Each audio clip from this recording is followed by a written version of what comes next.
Going live now. All right, peace, family. It's your boy Jay Wise with Awesome News, Awesome Media, our story, our media. We got someone very special. I look up to this brother because he's been putting in a lot of work in the community, and I'm talking about real work, real scholarship. Dr. Jahi Issa. I appreciate you for joining me tonight, Dr. Issa. On the 18th, we have the spiritual bath. And then on the 20th, we have the event, the main event, celebrating the 100th anniversary of the UNIA and the man, Marcus Messiah Garvey. So, Dr. Issa, can you tell us a little bit about what's going to be going on, what the people can expect when they come to this, the spiritual bath of Daytona Beach? Right. So the spiritual bath, look, you know, I don't want our brothers and sisters who are Christians to be afraid. Right, because if you look at the article that, and I pray that you share this article, the article I wrote on spiritual bath, it has a lot of biblical passages in it, and a lot of those passages that are biblical are really taken from ancient Kemet and other African societies. The earth is 70-80% water. Right. Even our bodies are 80 to 80% water. Even our creation as mammals. We come from water. That's who we are. Our babies, for female, a baby spends 9 months embraced in water, right, before he or she comes out of the mother's womb, in which Dr. Ben says heaven. Right. Right. So the ocean is one of the most powerful gifts that God, the Creator, gave us. Right, and the salt water is naturally cleansing, right? And so there are certain rituals that we do on the ocean that are ancient. Ancient. They did it in Kemet. They did it in the Bible. They did it when our ancestors were forcibly taken from Africa and brought to the shores of Haiti. Right? They did it in Haiti. They still do it in Haiti. They practice voodoo in Haiti.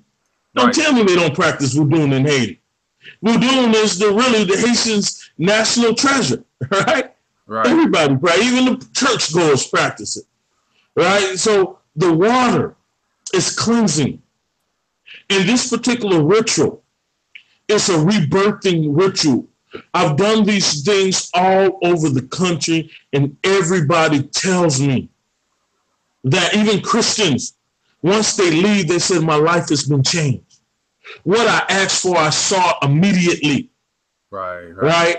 And so, because it's the source of life, and we're going back to the source of life. The most powerful energy we have on this earth is water. It's the ocean, and we go back to that, and we ask it because God created it.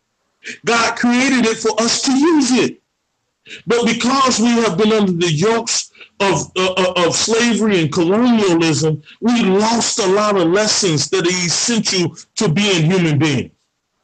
And so with these ocean baths that we do all over the country, all over the world, really, they're indigenously African, right? And they help people. They purify people. I've had people who say that they didn't even know how to swim, but when they got there, they felt the Spirit of God take control of them.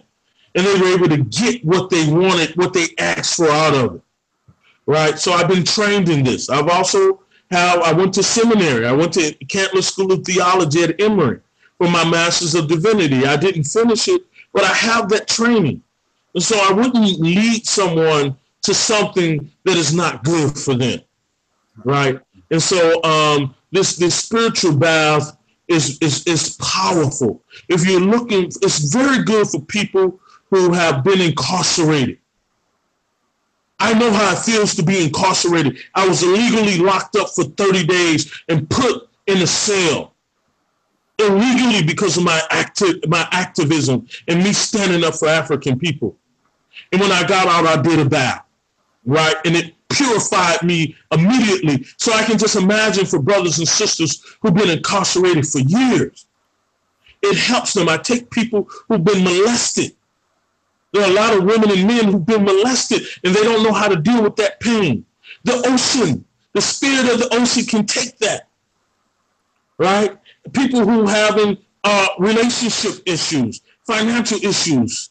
We take it to the water. We used to say in the black church, take me to the water, right? Because there's something powerful in that water, right? And that is not a Negro spiritual per se. That is a transliteration of an African spiritual that we brought over here. So yes, there is power in the water, and I welcome everybody to be there with us Saturday morning. I guess you would give the central location where everybody will meet, and we'll go there. I want everybody to wear all white. There is a $30 donation in either a bottle of gin or whiskey, right? Because that's what the OSOM requires when you ask something from her, right? Whenever you ask anything from anybody, you have to give something. That's the law of karma, right? You have to give to receive. That's how the universe works. Right, so these small offerings will help you.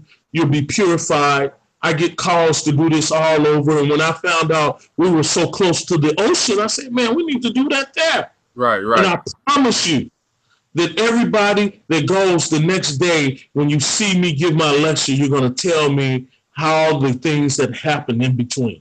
So I have a question, because I know a lot of people that I've been trying to spread this information to, because I've been getting different responses. I'll have some people who would love to come and join us, and I have some people who would say, well, this seems like evil spirit worship or spookism. Well, for those, then they shouldn't come. Don't bring that to it. Right. Don't bring that energy. Stay where you are. Fine. Cool. If that's how you truly feel, right, then stay there.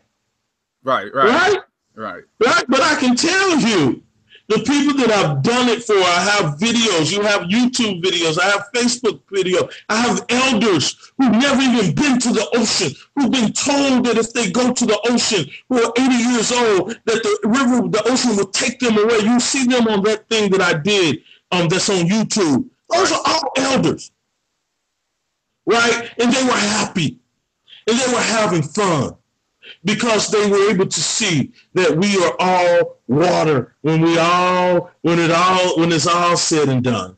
If you feel so uncomfortable that you don't want to come, don't come. But those of us who do feel good, who are not afraid, and who want a new beginning, I promise you there will be a new beginning. And I had conversations with individuals who would say, well, I've been baptized once, and they were saying that if they were to be dipped in the water a second time, they would lose their life. What do you say to people who have that? Well, I really can't speak to that, right? Because that type of mindset I don't understand. Right. What I do know is from my 10 years of doing this, I've had not one complaint. And we have our group that does this in LA too. We've never had a complaint, ever. You can Google my name and you're not going to hear anybody say. And I have Christians and Muslims and Buddhists, right? I have Europeans that want to pay me a lot to do this. I won't do it, right? Because my spirits don't allow me. Right. A whole lot. They see us out there in our white, doing this, and they're filming us, and they're like, how much? We'll do it. We see it. We feel it. What are you doing? It just looks, it's so spiritual, right? So if our people don't understand, if we're not there yet, that's fine. Maybe the next time, when the first group of people do it and they start going on and say, wow, everything I asked for came, right? Then you'll be able to be more willing to come next time, right? But if you have negativity and you don't believe in the unseen, right, then all I can say is just do it next time.